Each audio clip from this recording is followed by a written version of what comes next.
तुम क्वेश्चन पूछते जाओ, मैं आंसर देती जाती हूँ बस। नहीं तो मैं कहीं की कहीं पहुंच जाऊंगी। कर दी स्टार्ट। पानी पिला रहे हो मुझे, लो। मैं दिख रही हूँ उसमें? कहाँ तक? पेट आ रहा है इसमें?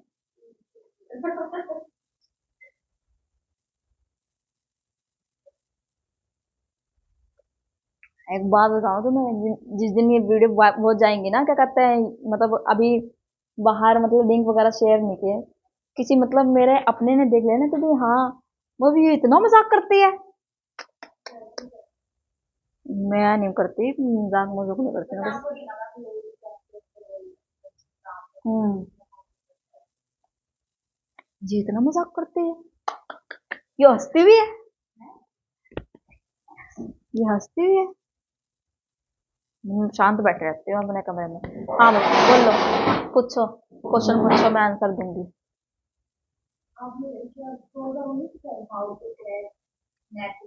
2019, हाँ 2019 से तैयारी स्टार्ट की थी। नहीं, फर्स्ट अटेम्प्ट में नहीं हुआ। 2017 में दिया गया था पहली बार नेट। पेपर टू में क्वेश्चन मैंने बताया भी, वहाँ 71 गए थे, पेपर वन में गए थे 10 क्वेश्चन। तो वो मतलब ऐसे ही था। और फिर उसके बाद दिया गया 2019 में, दिसंबर में। हाँ जी, 2019 दिसंबर था। पेपर वन अच्छा रहा था, पेपर टू 43 क्वेश्चन थे। क्वेश्चन पेपर हुआ नहीं दिसंबर में। फिर उसके बाद जनवरी, फैब गया। जनवरी में फिर मेरा उसका पेपर हुआ था, यूपीएससी प्रीलिम्स का। और उसके बाद फिर लॉकडाउन लग गया। लॉकडाउन में फिर दोबारा तैयारी स्टार्ट हुई। दोबारा तैयारी स्टार्ट की, फिर हुआ दिसंबर में। सितंबर में पेपर हुआ था, वो वाला, हाँ 2020 में वो क्लियर हुआ। लेकिन हाँ 2020 में सितंबर में, यानी पूरे साल में एक ही बार पेपर हुआ था। हाँ 21 में भी एक ही बार हुआ, 22 वाला मैंने दिया नहीं। उसके बाद फिर 23 में 3 बार हुआ पेपर। 22 में नहीं दिया मैंने। 23 में 3 बार हो गया, 5 बार। कैसे पढ़ेगा, पता है क्या है, चीजें हम यही सोच सकते हैं कि भाई 1 या 2 दिन में चीजें हो जाएंगी। सिलेबस वगैरह तो बहुत बहुत पुराना करके रखा हुआ है, 2019 का 20 का सिलेबस करके रखा हुआ। अब तो सिर्फ उनकी प्रैक्टिस चल रही है, तो धीरे धीरे धीरे प्रैक्टिस करते रहो, कहाँ से क्वेश्चन तुम्हें मिल रहा है। कंसिस्टेंसी, भाई लगातार पढ़ते रहो, कि 5 साल में बहुत पढ़ी हूँ, बहुत। और मैं तो बता भी रही थी ना कि भाई मैं अपने, जो मतलब स्ट्रगलिंग टाइम था ना, मेरे फोन में एक भी कॉन्टैक्ट नहीं था। अब तो बेशक से बच्चे मुझे बोल देते हैं कि भाई हाँ खुद भी तो चलाते हो इंस्टाग्राम। और लास्ट बैच के बच्चे थे ना, मुझे बोल देते इंस्टा स्टोरी क्या कहता है, व्हाट्सएप नहीं, व्हाट्सएप पे क्या लगता है, स्टेटस लगता है ना। मुझे स्टेटस लगाने का टाइम है, आपके पास मैसेज का रिप्लाई करने का टाइम नहीं है। वर्डिंग्स देखो बच्चों की। मेरे जिस टाइम पे मैं तुम्हारे उसमें थी ना, मेरे फोन में कॉन्टैक्ट नंबर नहीं था एक भी। एक भी कॉन्टैक्ट नंबर का ना होना, समझते हो कि भाई हाँ, व्हाट्सएप तो था ही नहीं। व्हाट्सएप को तो गोली मारो, क्योंकि सारे काम जो चलते थे ना वो टेलीग्राम से चलते थे। व्हाट्सएप तो चलो अब बच्चों के लिए रखना पड़ता है। और सोशल मीडिया यूज ना करने का मतलब, फेसबुक को 5 साल हो गए चलाए हुए। अगर अब भी चलाई जाती है तो सिर्फ जो ये जानवरों वाली जो वीडियो बनती है ना, ये सिर्फ अपलोड करने के लिए अपलोड करते हैं, उसके बाद फेसबुक तो डिलीट है फोन में से। इंस्टाग्राम भी सिर्फ वीडियो बनाने के लिए होता है, कि वीडियो बनाई अपलोड की, उसके बाद बाहर आ गया। ऐसा नहीं कि देखो चलाए चलाया जाए चलाया जाए, नहीं। बहुत सारी चीजें छोड़नी पड़ेगी। जैसे 10 10 मिनट होते हैं ना, ये जो हम सोचते हैं कि 10 मिनट के लिए फ्री है हम, ये चला लेते हैं, बस वही नहीं चलाना। अपने दिमाग को शांत रखो। शांत रखोगे तो चीजों को सोच पाओगे, कैसे कैसे सोचना है।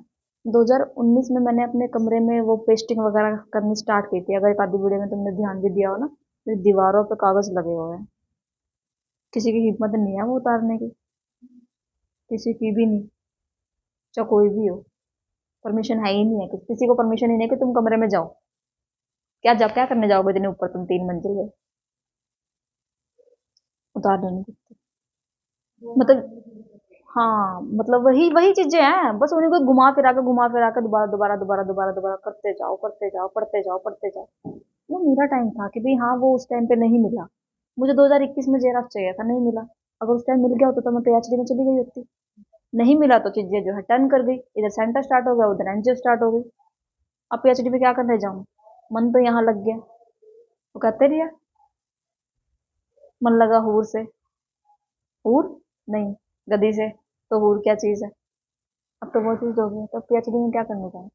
टाइम पे जो चीज मिल जाए ना उसकी वैल्यू कुछ और होती है। क्वेश्चंस वगैरह प्रैक्टिस, टॉपिक तुमने नोट्स बनाए हुए हैं या नहीं बनाए हुए, नोट्स किस तरीके से बनाए हुए हैं, समझ पा रहे हो या नहीं समझ पा रहे हो, फिर नहीं कि नोट्स बना के बस रख दिए हैं। एक तो हमारा मन पता है क्या करता है, नई नई चीजों को ज्यादा करो बजाय कि रिपीटेशन के। नई नई किताबें खरीदने का मन करता है कि ये भी खरीद ले, ये भी खरीद ले, ये भी खरीद ले। एक ही बुक, पेपर वन की मैंने तुम्हें एक ही बुक बताई हुई है, ये एक बुक भी पढ़ी नहीं जानी। बुक में से ही पढ़ाती हूँ, बुक के अलावा कहीं से नहीं पढ़ाती।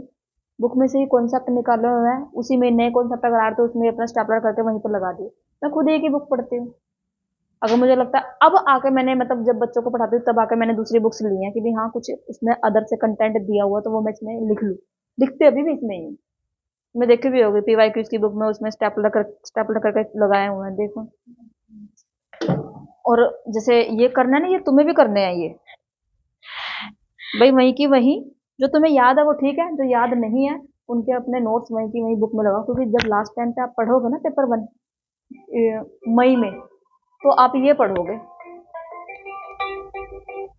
आप इसको पढ़ोगे, आप वो नहीं पढ़ोगे, ये नोट्स वगैरह बुक वगैरह कुछ भी नहीं पढ़ोगे जो नोट्स आपने मतलब को। हाँ, आप सिर्फ इसको पढ़ोगे, वॉल्यूम 3 वॉल्यूम 4 और वॉल्यूम 5, बस। 3 भी नहीं, 4 और 5, बस। पेपर वन के लिए इतना ही है। पेपर टू के लिए तो भी जितना पढ़ते जाओ, जितने क्वेश्चन सोल्व करोगे उतनी ज्यादा अंडरस्टैंडिंग बनेगी। ठीक है। और अप्रैल से आपके मॉक टेस्ट स्टार्ट हो जाएंगे। ठीक है। हफ्ते में दो मॉक टेस्ट देने हैं। ज्यादा दे सकते हो अगर तुमने पहले पेपर दिया हुआ है, जैसे ये हैं जिन्होंने पहले पेपर दिया हो उनके लिए ज्यादा मॉक टेस्ट है। जो जिनका अभी मतलब प्रिपरेशन चल रही है ना, फर्स्ट अटैम्प्ट पर उनका, उनके लिए कम है। क्योंकि अभी तुम्हें सिलेबस भी करना है, और सिलेबस मायने नहीं रखता। मेरा नेट क्वालिफाई होता है 2 यूनिट से हुआ था। हम्म। सिर्फ 2 यूनिट की थी मैंने, पेपर टू की। हाँ।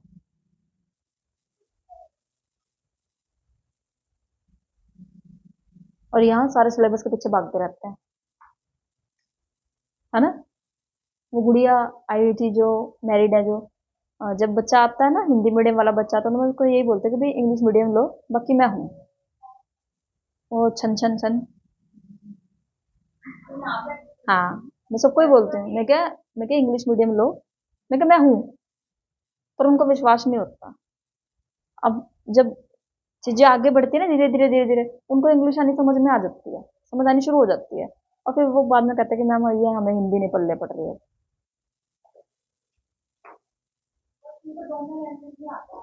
क्वेश्चन दोनों लैंग्वेज है, लेकिन बेस्ट प्रेफरेंस किसको दी गई है, बेस्ट प्रेफरेंस इंग्लिश को दी गई है। और तुम्हें क्वेश्चन लिखना थोड़ी है 15 नंबर का, लिखना है, क्या करना है, पहचानना ही तो है बस। वो इंग्लिश में लिखा हो चाहे हिंदी में लिखा हो, किसी में। अपना पेपर तो अपनी लैंग्वेज में सॉल्व करना ही है। बस अपने पेपर को अपनी लैंग्वेज में रखो, पेपर वन को इंग्लिश में रखो, मिक्स लैंग्वेज। बुक मंगवाई हुई है, दोनों लैंग्वेज में आएंगी। प्योर हिंदी में लिखते हैं। अपने नोट्स हैं उनको कंसाइज करके रखो। कंसाइज कैसे, वो मैंने छोटी छोटी डायरीज बताई थी ना, भाई उसमें आप जब रिवीजन करोगे ना, हफ्ते का एक दिन रिवीजन के लिए जरूर रखो। 3 छुट्टियां होती हैं, 3 छुट्टियों में से एक दिन कुछ भी मत करो, नया काम कुछ नहीं करना, सिर्फ पढ़ो पिछला, पिछला पढ़ो, नया नहीं। आपको एक एग्जांपल देती हूँ मैं इसका। जो फोटोग्राफ ली जाती है ना ऊपर से, एरियल फोटोग्राफ बोलते हैं उनको, एरोप्लेन के जरिए ली जाती है, जिसमें वेजिटेशन वगैरह सब कुछ दिख रहा था, कोई चीज कहाँ पे जाए, आपका एक गूगल मैप, फोटोज वगैरह जो ली जाती है, वो पता है कैसे ली जाती है, वो 60-40 के रेशियो पे ली जाती है। 60 फोटो कैसे,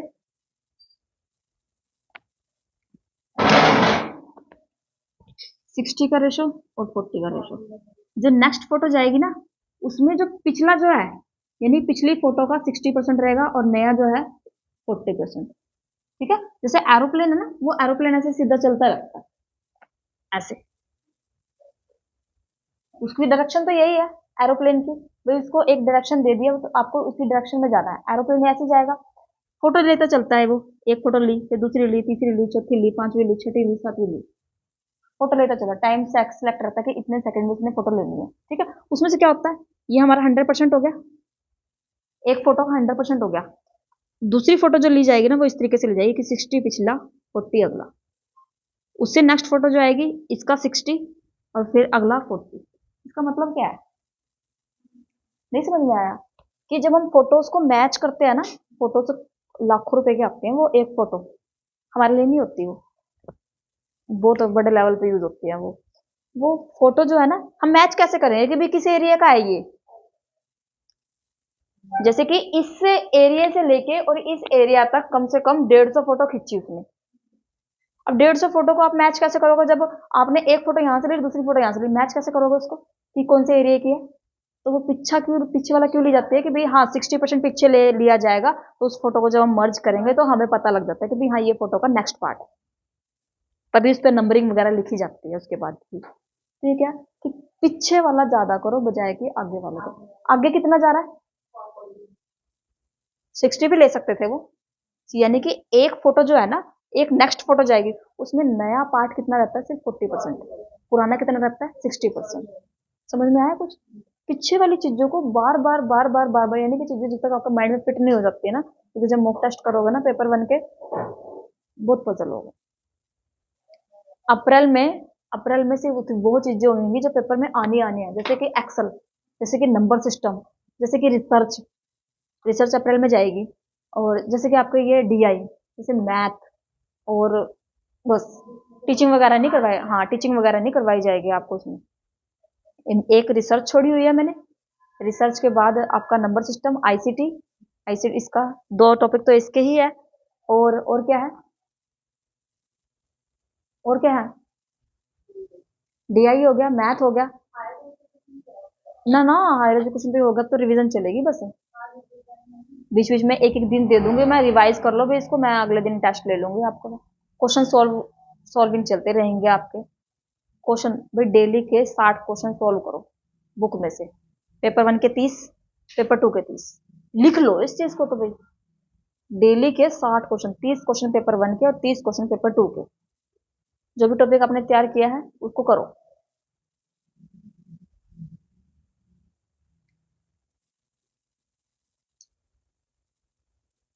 और कुछ पूछना है?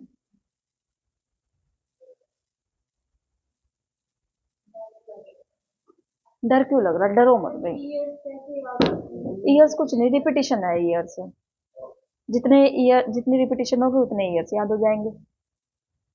हफ्ते में एक दिन रिवीजन का रखना पड़ेगा मुझे, मुझे रखना पड़ेगा, तुम्हारे बस के नहीं है, तुमसे बार बार पूछना पड़ेगा डेजर्टिफिकेशन कब आता है, कब आता है, लो बताओ और कैसे क्या ईयर याद करवाऊं भाई,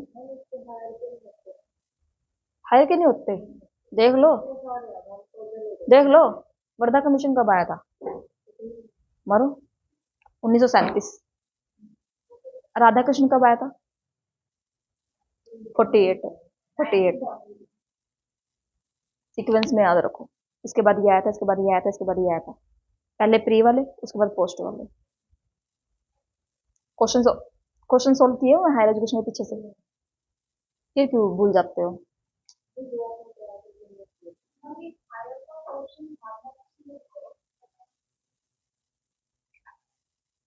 बता दो क्वेश्चन करवा देते हो solve.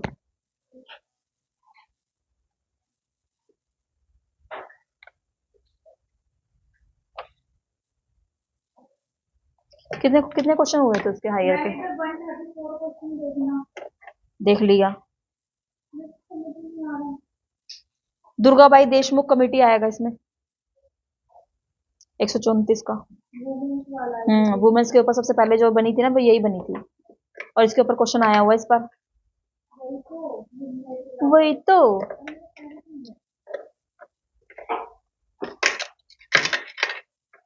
Durgabai Deshmukh,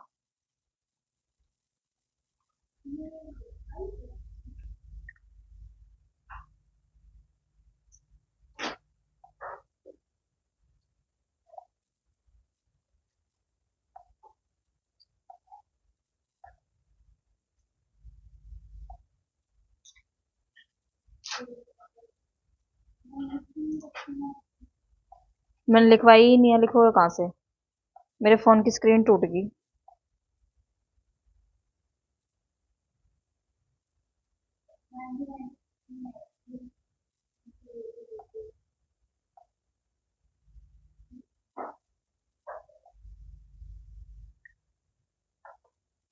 Durgabai Deshmukh, first committee to be constituted.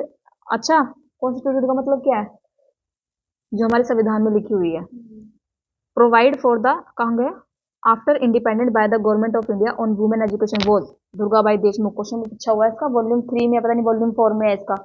Durgabai Deshmukh, महिलाओं से रिलेटेड पहली कमेटी कौन सी आई थी? दुर्गाबाई देशमुख, 1996, 66 में। दिशा लिख लो, दुर्गाबाई देशमुख लिखा हुआ। चलो नेक्स्ट, चलो भाई, क्वेश्चन नंबर 135।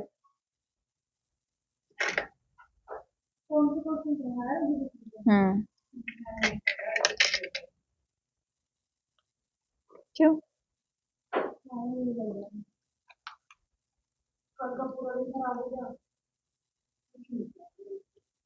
आप तो कहते मैं 9:30 बजे आ जाऊंगी।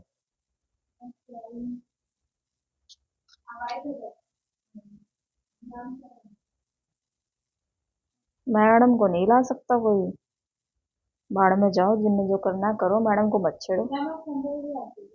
हम्म,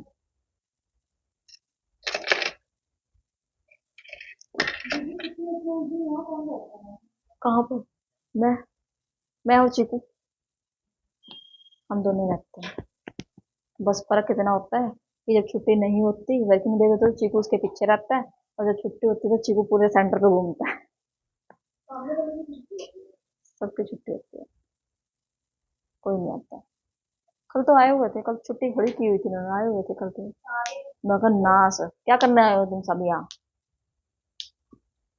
देखो चलो, which article of the constitution provide the right of minorities, minority से रिलेटेड कौन सा आर्टिकल है? आर्टिकल 30।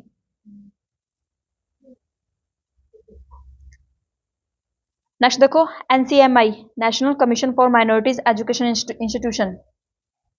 इसका क्वेश्चन अगर आएगा ना तो यही आएंगे दो। आर्टिकल कौन सा है? क्वेश्चन नंबर 136, एनसीएमआई कब आया था? सी, 2004।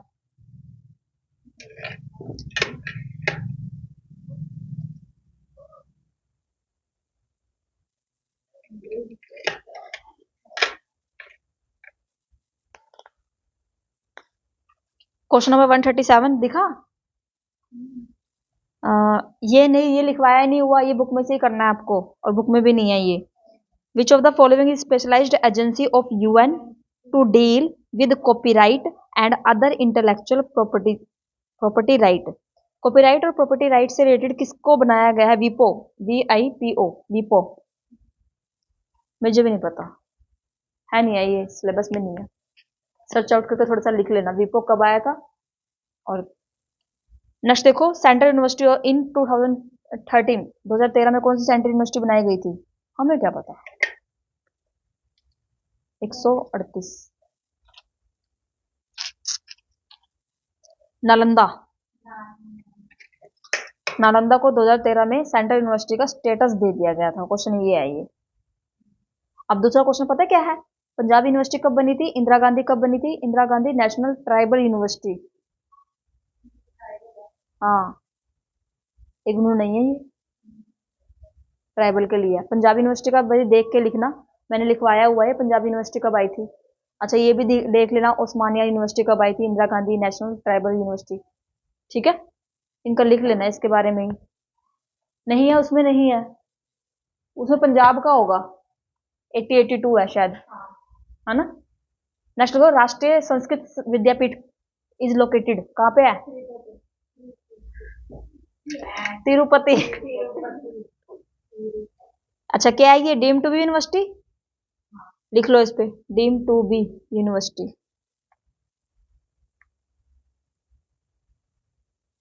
ये क्वेश्चन छोड़ दो, 140 क्लासिकल की वो पूछी हुई है।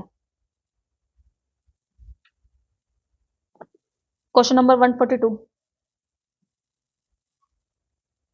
Central Sanskrit university. अभी एक मुझे एक बात बताओ, मैंने वो करवाए थे, 6 थी ना संस्कृत से रिलेटेड, और उर्दू से रिलेटेड थी, उर्दू हिंदी वगैरह जो थी 6 थी, तो उसमें से 3 जो थी हमारी संस्कृत वाली क्या थी, सेंट्रल यूनिवर्सिटी थी। ये विद्यापीठ वाली लाल बहादुर शास्त्री संस्कृत विद्यापीठ हो गया, और आपका ये तीनों ही आ जाएंगे ना, ऑल ऑफ द अबव। 142 का डी।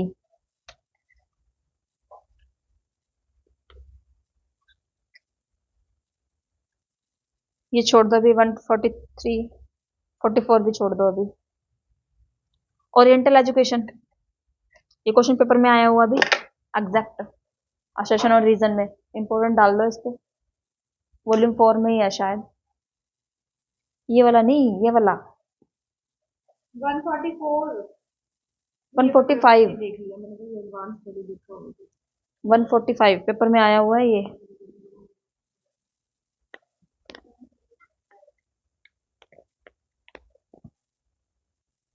मेरी पेंशन बंधवा दो। 64 चली बस मैं।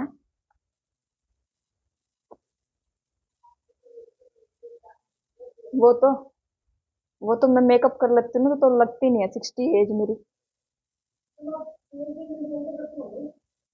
पता नहीं भाई होएगा कि नहीं होएगा,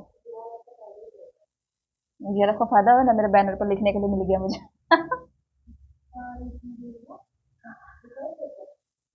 रिसर्च पेपर तो लिखे जाएंगे। अब इस टाइम पे ज्यादा जरूरी क्या है, खुद से सोच के बताओ।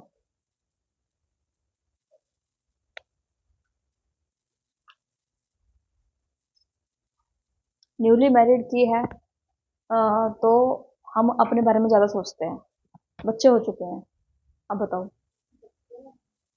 अपनी चीजों को पीछे रखा जाएगा ना। बस ये यहाँ पे अब मेरे साथ वही हो रहा है कि जब से तुम लोग जुड़े हो, तुम्हारी चीजें फ्रंट पे आ गई हैं और मेरी चीजें बैक पे चली गई हैं। अभी तो स्टेटस के लिए ही बोल के गए हैं वो बच्चे मुझे, फिर तुम बोलोगे कि मैडम को तो बस अपनी अपनी लगी हुई है।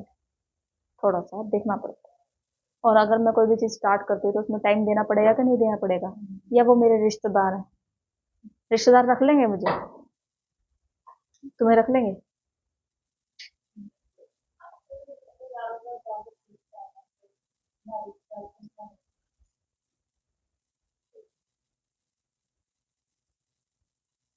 अपने घर में ही खुश हैं।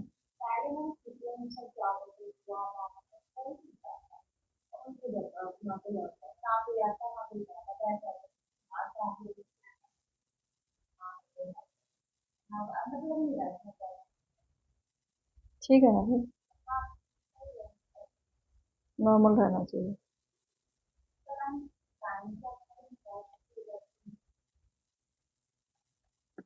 यहाँ यहाँ देखने, जो हमारी खुद की चीजें होती है ना, हम उसमें अपना 100% देते हैं। सेंटर है, मैं हूँ तो 100% है, मैं नहीं हूँ तो ये खत्म है। क्या किसी के भरोसे में छोड़ सकते हैं? मैं आपको सच बताती हूँ कि मैंने पिछले बैच में ना 2 टीचर्स रखे थे, 2 टीचर रखे भी, और फिर भी मेरे बच्चों का पेपर अगर क्वालिफाई नहीं हुआ तो फिर मेरे को टीचर्स की जरूरत नहीं है, फिर मैं कर लेता।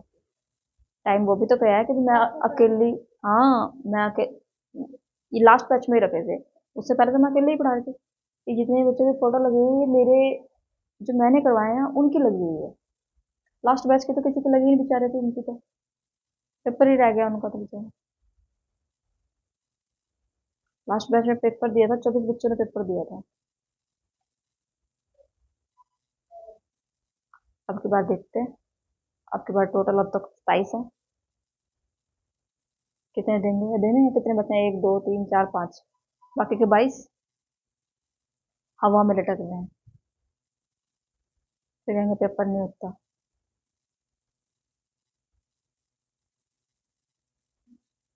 रितिका, चलो नेक्स्ट क्वेश्चन चलो।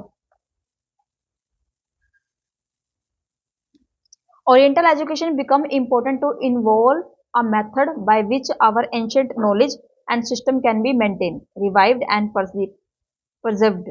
Preserved. 45, 145। ठीक है ना ये स्टेटमेंट? ओरिएंटल एजुकेशन क्या होती है? Traditional education. लिख लो इस पे ट्रेडिशनल, और ट्रेडिशनल अगर नाम आ गया तो इसमें एक वर्ड और मैं जोड़ सकती हूँ, जिसको क्या बोल सकते हैं हम, कन्वेंशनल।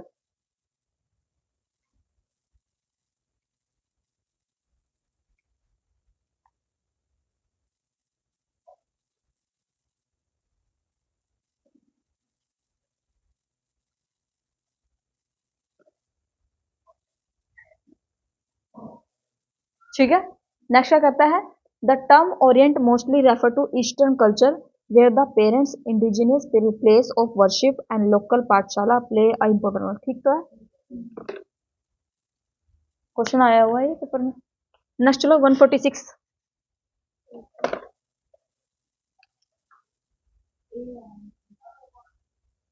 जिन क्वेश्चन का आंसर कंफर्म पता होता है ना, उनके लिए पीछे से आंसर मत देखा करो, नहीं क्लियर भी नहीं करना, फिर अपने ऊपर डाउट उठता है। ठीक है। नेक्स्ट चलो क्वेश्चन नंबर 146।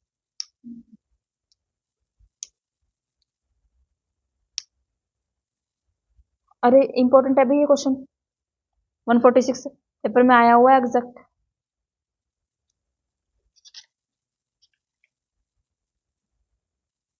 रूरल इंस्टीट्यूशन जो है वो हैदराबाद में है भाई।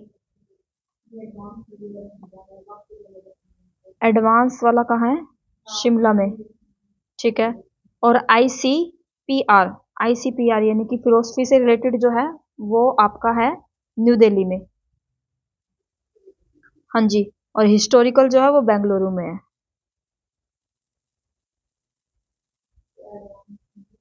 हेडक्वार्टर नहीं है इनके।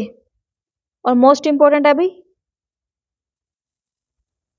क्वेश्चन इसमें ये भी पूछा जाता है कि आईसीपीआर आईसीएचआर, इसमें जो पी का मतलब क्या है, इसमें एच का मतलब क्या है। पी का मतलब फिलोसफी, एच का मतलब हिस्टोरिकल। नेक्स्ट चलो क्वेश्चन नंबर 147।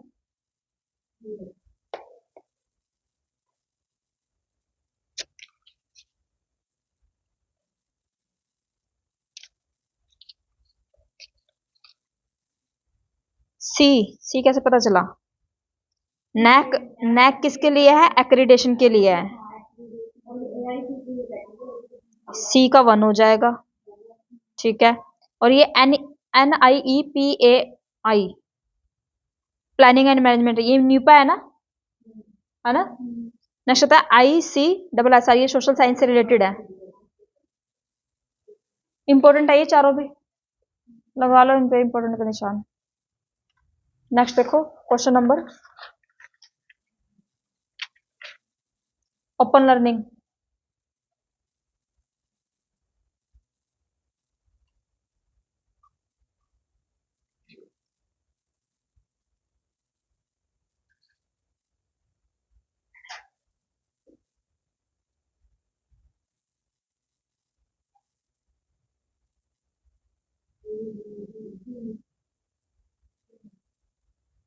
ABD। ठीक है। CBCS choice based credit system, B.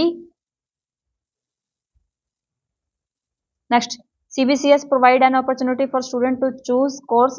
CBCS क्या भी, मैं अपनी चॉइस के हिसाब से चीजों को जो है सिलेक्ट कर सकती हूँ कि मेरी चॉइस ये है, मुझे ये चीज करनी है। कोर कोर्सेज आएगा, इलेक्टिव कोर्स आएगा, और एसी ACE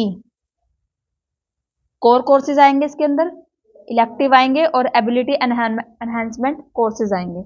थोड़ा सा पढ़ना हो तो पढ़ लेना इसमें से CBCS, अगर पढ़ना हो तो टीचिंग में दिया हुआ शायद। CBCS ability enhancement course are 2 types, 2 तरीके के होते हैं 151 का। एक तो ए आएगा इसमें, एबिलिटी एनहांसमेंट कंपलसरी कोर्सेज, और एक आएगा इसमें ई, स्किल एनहांसमेंट कोर्सेज। हाँ।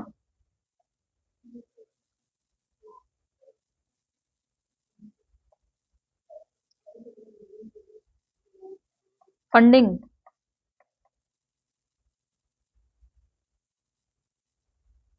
होल्ड पे रख दो इसको अभी। 152 दिल्ली में है, न्यू दिल्ली में है। क्वेश्चन आया हुआ अभी इसका साउथ वाले का,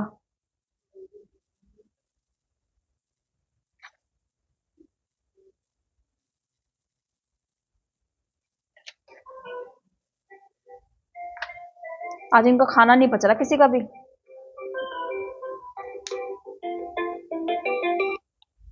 hello hello. Good morning.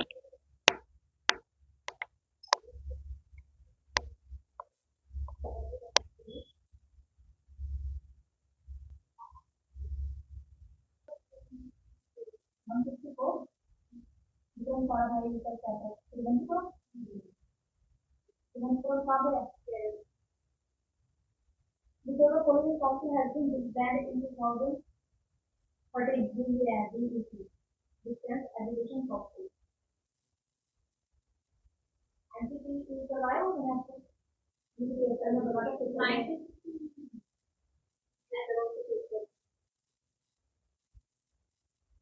NCT teaching के लिए सिस्टम में बना था सिलेक्शन में पहुंच गया NCT 90 नेक्स्ट एंड और नेक्स्ट इसके अंदर आता है एक के अंदर और दूसरे के अंदर नेक्स्ट। एनसीईआरटी का भाषण नहीं 61 में। एनसीई एनसीटी कहाँ? 73 में 75 में।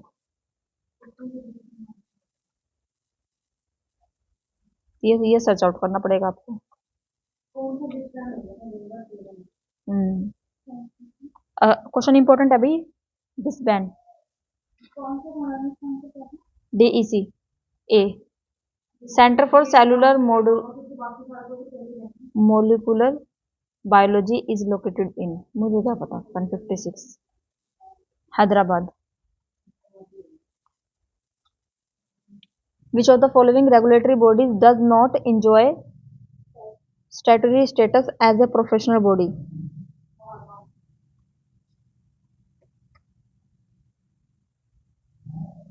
None of the above.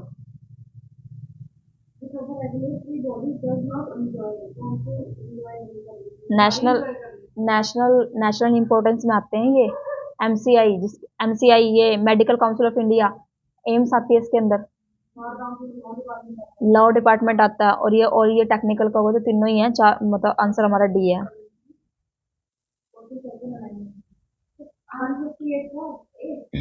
ठीक है, बताया था ये तो मैंने तुम्हें। कब हुआ था? 1976 में, 1976 में। लिख लो ये भी इसमें, कब हुआ था? 1976 में, 42 अमेंडमेंट। संजना समझ में आ रहा है बेटा? थोड़ा बहुत। नेक्स्ट चलो, UGC gets its funding from. Central government है स्टेट से क्यों करेगी यूजीसी? सेंटर से करेगी सिर्फ।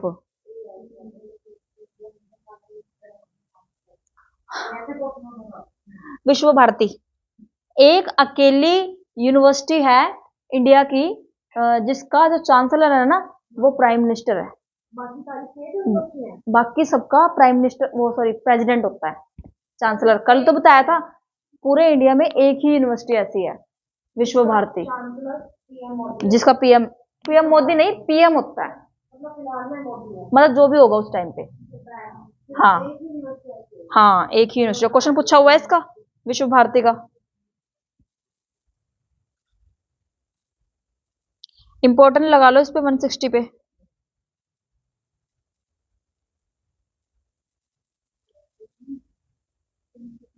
और ये विश्व भारती के सन वगैरह ढूंढ के लिख लेना। Question number 161, faculty improvement programme of UGC aim at appointing additional faculty, making faculty research oriented, improving physical infrastructure. None of the, देखो सी तो होगा नहीं, डी होगा नहीं। एडिशनल फैकल्टी को इंप्रूव करूंगी या मैं मेकिंग रिसर्च ओरिएंटेड, उसी चीज को जो है रिसर्च ओरिएंटेड बनाऊंगी। बी।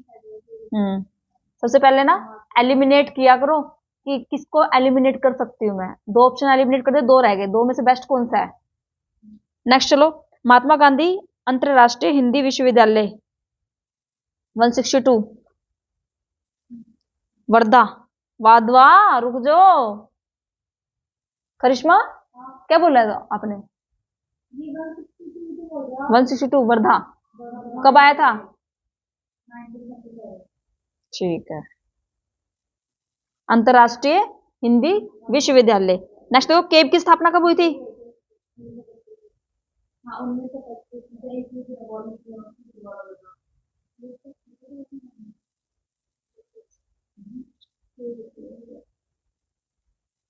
चलो नेक्स्ट, चलो इग्नू।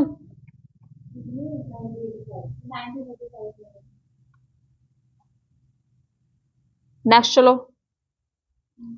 जून 2013 डिस्टेंस एजुकेशन काउंसिल, ये यही आ गया भी डिस्टेंस वाला, ये इग्नू का ही आ गया। Council was taken over by newly established distance education bureau. देखो डीईसी का नाम बदल के क्या कर देगा, डीईबी। क्वेश्चन आया हुआ है ये पेपर में, इंपॉर्टेंट लगा लो इस पे निशान 165। डीईसी का नाम बदल के क्या कर देगा, डीईबी यानी कि ब्यूरो कर देगा, to do govern the distance education programme in India. Distance education bureau was established by, किसके द्वारा बनाया जाता है, यूजीसी। जो डीईबी जो इस्टेब्लिश किया गया था वो यूजीसी के द्वारा किया गया था। नेक्स्ट चलो,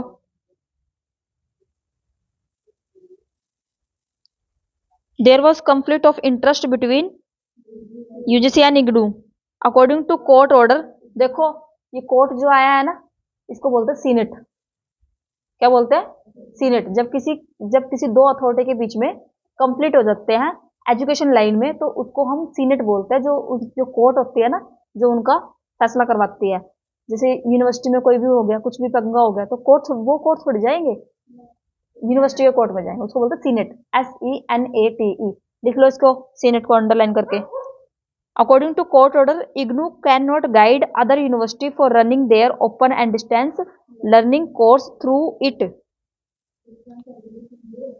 डिस्टेंस एजुकेशन काउंसिल। ब्यूरो तो चेंज हो गई थी ना, हाँ। तो इनमें कंप्लीट हुए तो यूजीसी इसको इग्नोर क्या मिला कि भाई आप दूसरी यूनिवर्सिटीज को जो है रनिंग करने की अथॉरिटी नहीं है आपको, आप सिर्फ अपनी चला सकते हो, अच्छे से चला सकते हो। और ना इग्नू जो यूनिवर्सिटी है वो सेंट्रल यूनिवर्सिटी है, फर्स्ट सेंट्रल ओपन यूनिवर्सिटी है वो। ठीक है, क्वेश्चन पूछा हुआ है ये भी, central open university, ministry of human resource development, MHRD की full form. The MHRD that existed before Ministry of Education was created in, I think 72, it's 1967, C 85 है।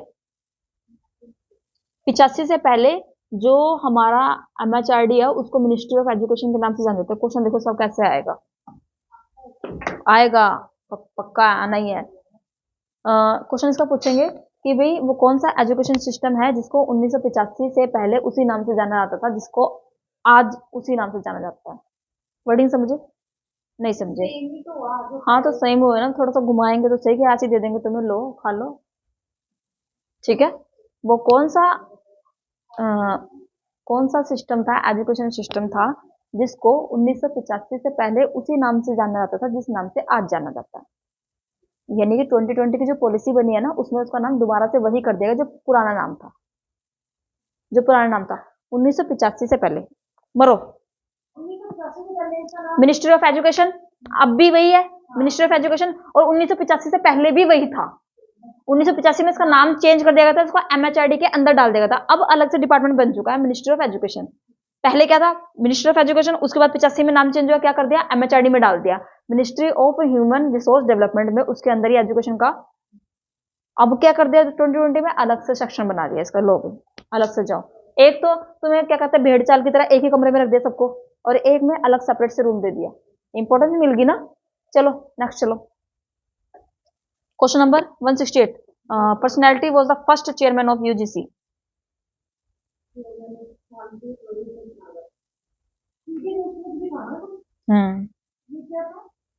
चेयरमैन ही थे, चेयरमैन ही थे। फर्स्ट ये हैं शांति स्वरूप, SS भटनागर, उसके बाद शायद सेकंड थे PVD देशमुख, और ये चारों रह चुके हैं। हुमायूं कबीर भी रह चुका है। मनमोहन सिंह ये वो नहीं, मनमोहन सिंह नहीं आएंगे, वो नहीं, ये नहीं आएंगे, मनमोहन सिंह नहीं आएंगे।